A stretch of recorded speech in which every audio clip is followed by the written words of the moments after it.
Hello and welcome. I'm your host Elizibar. This is Batman 100-page comic giant number volume 2, number 2 because why have one set of numbers that continues to increase when you can instead reset to number 1 and start all over again? The previous Batman series went through Hush. This one's going through the Parliament of Owls, Court of Owls stuff. It's kind of interesting. That's not a story arc I really remember that well, actually, now that I'm thinking about it. In fact, I'm starting to think I don't remember reading the entire thing. But both the Batman story and the Nightwing story in the back are both doing third pieces of that plot line. Kind of cool stuff. But before we get to that, let's talk about the news stories because the news stories are the really interesting, juicy part of this. And this first one is a very classic Batman versus Poison Ivy kind of story. It's set down in the Amazon rainforest somewhere. Let's see who's on the credits here. Michael Gray, Ryan Benjamin, Richard Friend, Alex Sinclair, and Troy Pateri. Well, I think they all did a pretty good job. There's only a couple places in this whole thing where I didn't like what was going on.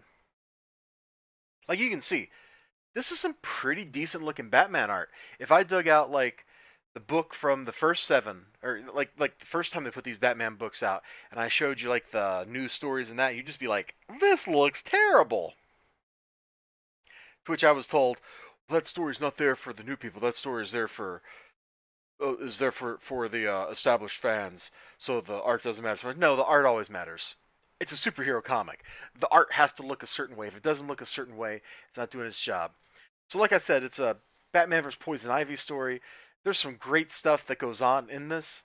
He's down in the rainforest investigating a bunch of murders that are all suspicious. Uh huh. And guess who's behind it? And then they fight, and there's some great stuff that happens in here. And this is actually the only time the art doesn't look so great. It's her face.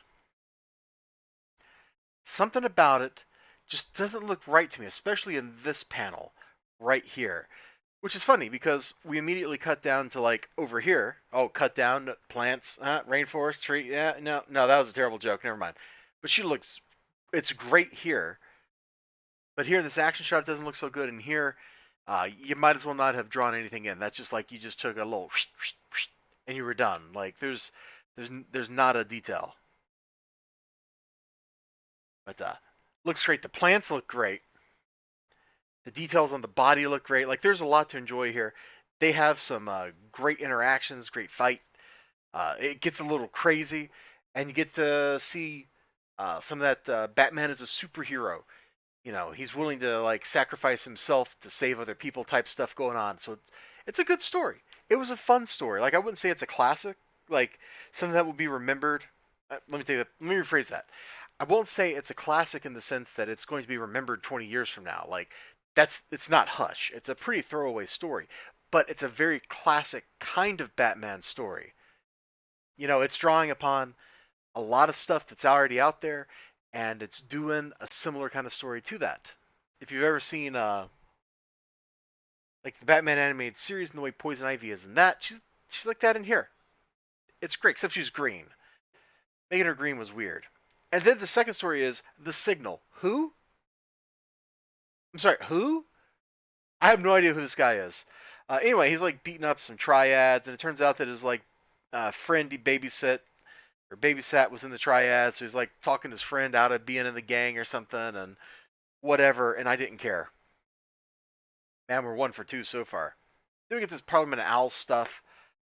It's great. It's great looking. I love the way we start here. This action. Look at this. Look at this. It's incredible. I love it. It's awesome. Look at that. That looks menacing and frightening, the way Batman should look. This artist, I don't know how long it took him to compose that, but it's fabulous. Look at all the little glass shards. I don't want to think about how long it took to all those little pieces of glass. It's gorgeous, and it reads pretty darn good too. There's a gruesome autopsy. I'm only gonna show part of that panel. There you go. That's all you're getting to see.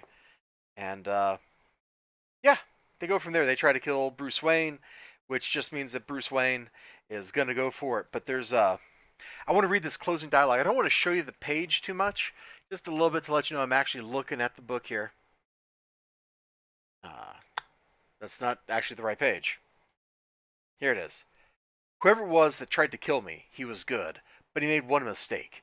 He tried to use Gotham's legends against me, but I'm the only legend this city needs. Boom! There's Bruce Wayne in a nutshell, man. Oh, yeah. The Batwoman story is trash, by the way. It does some interesting things with color in the first couple pages. Let me just show you this.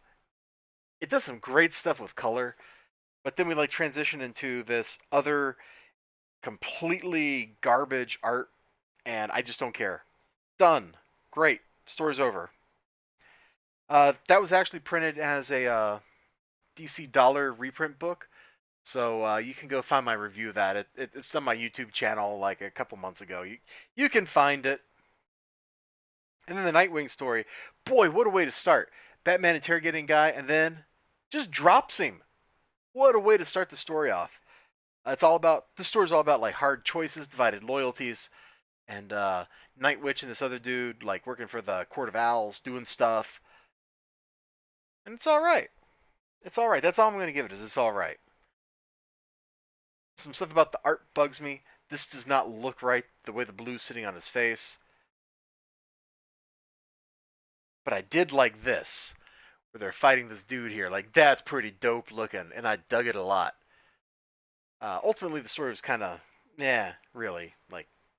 But then again, I'm not a Nightwing fan. Like that's not somebody I care a whole lot about out of all the characters that Batman interacts with. Like I like Robins. I don't really like Nightwing. Don't ask me why. It's just the way it is. Anyway, I'm gonna let you go. That's my pretty quick review of this book. I think that means it's like a 3 out of 5. So we're hitting like 60%, which seems pretty good to me. This is also kind of my do I really want to keep hunting these test because this has been on my desk for a while, and I think I might stop at Walmart this week and see if I can find some more. Until next time, you take care of yourselves. I'll talk to you later, and bye bye.